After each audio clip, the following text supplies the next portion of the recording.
नेहरू के वंशज कौल ब्राह्मण थे। फिर नेहरू सरनेम इन्हें कैसे मिला? सुनिए दिलचस्प किस्सा कौल से नेहरू बनने का। पंडित जवाहरलाल नेहरू को कौन नहीं जानता। ये स्वतंत्र भारत के पहले प्रधानमंत्री थे। इनके पिता मोतीलाल नेहरू अपने वक्त के माने हुए बैरिस्टर थे। इनकी रईसी ऐसी थी कि जिसके चर्चे दूर दूर तक थे। नेहरू परिवार का नाम देश की राजनीति से हमेशा से जुड़ता रहा है।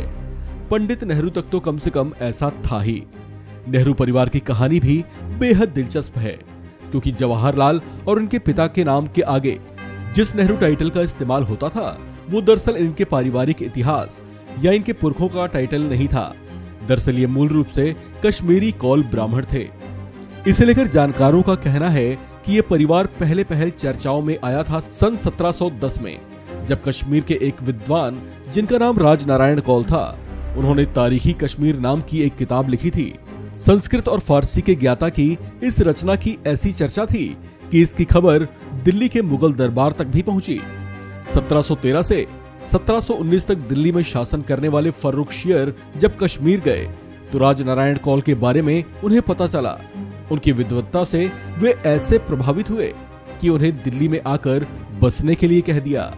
जानकार कहते हैं कि जब इस पेशकश पर राजनारायण कौल का परिवार दिल्ली आया तो शासक की ओर से इस परिवार को एक छोटी जागीर और दिल्ली में एक नहर किनारे हवेली दी गई।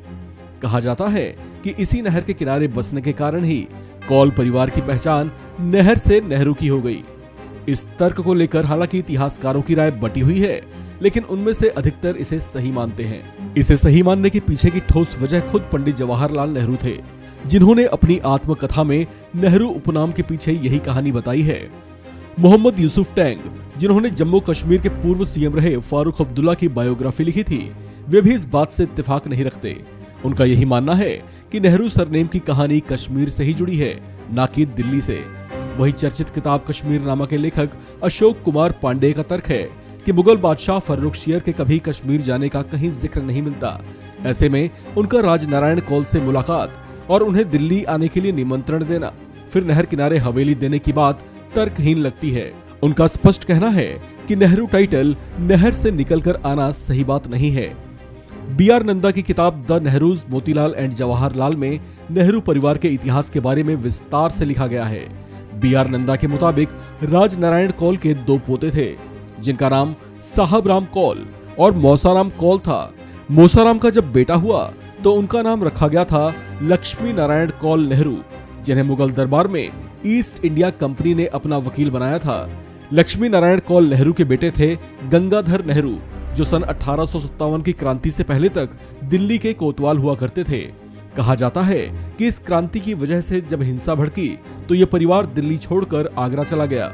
मोतीलाल नेहरू के दो भाई थे, बंसीधर और नंदलाल। बंसीधर नेहरू कोर्ट में जज के फैसले लिखने का काम किया करते थे। आगे चलकर नंदलाल नेहरू ने भी कानून की पढ़ाई की। दोनों भाइयों का करियर देख मोतीलाल नेहरू ने भी कानून की पढ़ाई करने का मन बनाया। उन्होंने पहले कानपुर और फिर इलाहाबाद में जमकर प्रैक्टिस की। उनका करियर यहीं से चमक उठा। फिर 14 नवंबर 1889 को जवाहरलाल नेहरू का जन्म हुआ। लिहाजा ये है इस वंश के कौल से नेहरू हो जाने की वो बातें जो जानकार और विद्वान बताते आए हैं। इस खबर में फिलहाल इतना ही। बाकी अपडेट्स के लिए बने रहिए वन इंडिया हिंदी के साथ।